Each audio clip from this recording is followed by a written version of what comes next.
سلااوتان لەبێ شەوی ڕابردوو دادگای تاوانەکانی شاریوان بەکرکایە سەرۆکی شارەوانیوان و 12 چالاکی سیاسی و هەندامی پارتی ئاشتی دموکراتی بەدەپەی ئازاد کرد.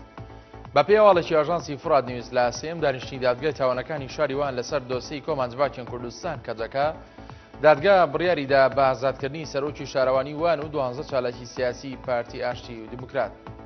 ڕاوێژکاری سیاسی ڕەجەب تەیب ئەردۆغان سەرۆکوەزیرانی تورکیا ئاشکرای کرد عەبدوڵڵا ئۆجەلان ڕێبەری زیندانیکراوی پەکەکە لە دوورگەی ئەمڕالی پەیامێکی دیکە ڕەوانەی سەرکردەکانی پەکەکە دەکا ئەگەر ئەو پارتە لە پەیامەکەی یەکەمی تێنەگەن و وەڵامی نەدەنەوە.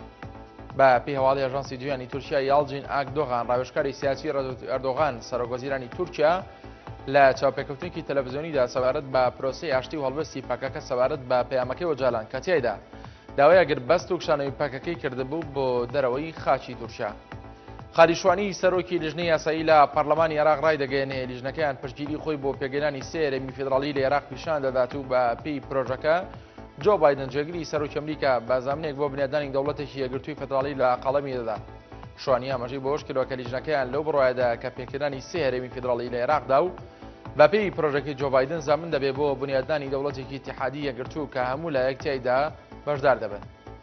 دوای چەند مانگێک لە دروستبوونی ساردی لە پەیوەندەکانیاندا پەرلەمانتارێکی تیلاپی دەوڵەتی یاسا ڕای دەگەێنێت کار حکومەتی بەغدا ئەنکەرە لە ڕێگەی نێوەندکاری ئەمریکاوە بەنیازن بەم نزیکانە پەیوەندی دیپلۆماتیەکان چالاک بکەن. بە ئەسبەیەتی ئاماژەی بۆش کردوە تا ئێستا دەرگاکان لە بەردەم ئاساییبوونەوەی پەیوەندەکانی نێوان عێراق و تورکیا دانەخراون بەڵکو بەکراوی ماونەتەوە بەڵگەشت لەسەر ئەو بەردەوامبوونی ئاڵوگۆڕی بازرگانی ڕانەوەستاوی نێوان هەردوو وڵاتە. ئەمڕۆ سەدان وڵاتی تورکمان لە قەزای خورماتوو لە باشووری پارێزگای کەرکووک خۆپشاندانێکی ئەنجام داوداوایان لە حکومەتی اتحادی و ئیداری پارێزگاکانی عێراق کردبوو یانی تورکمانەکان و حوسنیەکان و مزگەوتەکان بپارێزن کە ڕۆبەڕووی هێرشی بەرنامە بۆ داڕژراو بوونەتەوە. لە لێدوانێکدا بۆ سۆمێر نیوز نەجات حسێن ئەندامی ئەنجومەنی پارێزگای کەرکووک ڕایگەیاند ئەمڕۆ زیاتر لە 600 خۆپشاندەری تورکمان ڕژانە سەر شەقامەکانی ناحیەی خورماتوو لە باشووری کەرکووک و ناڕزایی خۆیان بەرامبەر بە تەقانەوەی مزگەوت و حوسێنیەکان پیشاندا.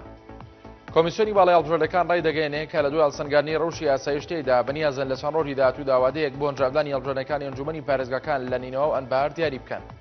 لە دوای کۆبنەوەی لەگەڵ بەرپرسانیەکانی پارێزگاکە و لە کۆنفرانسێکی ڕۆنامۆنیدا کە لە بارگەی فەرماندەی پرۆسەکانی نێوە بووی ساسکرا بوو میقداد شەریفی سەرۆکی بەڕێوەبەرایەتی هەڵبژاردنەکان ئاماژەی بۆ کرد بۆ ڕەوشی یاسایش لەلایەن فەرماندەبنەکانی پارێزگای نینەوە و هەڵدەسەنگێنێ و وتیشی لیژنەی هەڵبژاردنەکان سەربەخۆیەوە هیچ پەیوەندێکی بەو هەڵسەنگاندنەوە نییە.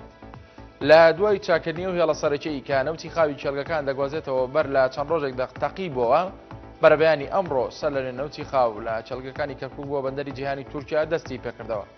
سەرچاوەیەک لە کۆمپانی نەوتی باکوور ئاشکرای دەکات لە دوای 4 ڕۆژ لە ڕاوەستانی بەوەی تەقینەوەی هەڵی سەرەکی گواستنەوەی نەوتی خاو لە قەزای شەرقات لە باکووری شاری تکتید لەلایەن چەند چەکدارێکەوە هەناردەکردنی نەوتی کەرکووک بۆ بەندەری جیهان ڕاگیرا بوو بەڵام دوای چاکردنەوەی هەڵەکە پرۆسەی هەناردەکردن بە توانای 350,000 بەرمیل لە ڕۆژێکدا دەستی پێکردەوە. هەر شاد بن.